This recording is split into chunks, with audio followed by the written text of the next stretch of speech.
Think about this for a second. How does a nation manage to thrive when it's facing not one, but two massive storms at the exact same time? Well, today, we're looking at a country that is living that reality as we speak. Let's break it down. So yeah, we're unpacking the incredibly complex situation in India as of August 2025. It is a story of a really powerful, growing economy that's staring down two very different but equally powerful threats. First things first, to really understand what's at stake, you have to look at the foundation. And right now, India's economic foundation, its engine, looks remarkably solid. Let's start with a key sign of confidence. Fitch Ratings just reaffirmed India's sovereign rating at BBB-. Now you might be thinking, what does that alphabet soup mean? Well, in the world of international finance, it's a huge vote of confidence. It's basically a signal of stability, a sign that the world believes India can meet its financial commitments. And that rating, it's backed by some serious momentum. Look at this number, 6.5% projected growth. That's fantastic on its own, but here's what makes it so interesting. The median growth for other countries in that same BBB category is just 2.5%. So India isn't just growing, it's a massive standout performer. So, what's fueling this whole thing? Well, a lot of it is internal strength. We're talking about really strong domestic demand, people are spending, the government is pouring cash into big projects, and there's a real optimism that ongoing tax reforms could act as a sort of shock absorber for any hits from the outside. But, and this is a big but, this is where our story takes a really sharp turn. Because despite that strong economic bedrock, two massive storm systems are converging on the subcontinent right now. The first storm is completely man-made. It's centered on global trade, and it involves escalating tensions with a very key partner, the United States. And this is the number at the very heart of that tension, 50%. The U.S. is threatening to add another 25% tariff on top of what's already there. That would bring the total penalty for some goods to a staggering 50%. I mean, for Indian exporters, that's a nightmare scenario. And this isn't some distant threat, okay? The deadline for the decision is August 27th. It's just days away.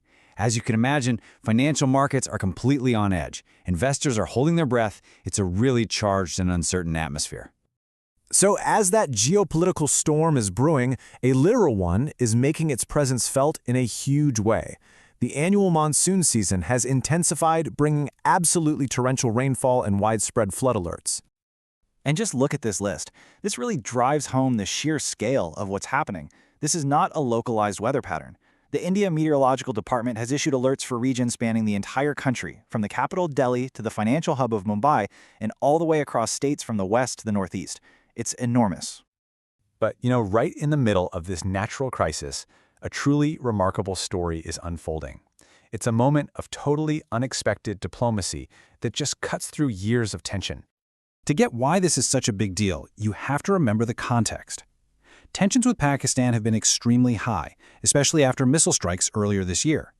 Diplomatic channels have pretty much been silent, but facing a common enemy in these monsoon floods, India took a proactive step. It issued an official flood warning directly to Pakistan. This was the first direct official contact between them in months. This quote really captures the whole thing, doesn't it? In a relationship that is so often defined by conflict, this was a clear act of humanitarian outreach. It's a recognition that sometimes a shared thread demands shared information, no matter what the political climate is.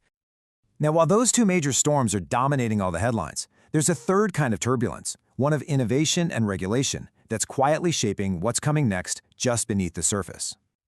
And this slide is the perfect snapshot of that push and pull dynamic. On one side, you have a giant like OpenAI doubling down, launching an accelerator to get AI tools to Indian educators. Fantastic. But on the other side, you have Flutter, a global gaming company, pulling out its real money operations because of sudden rule changes.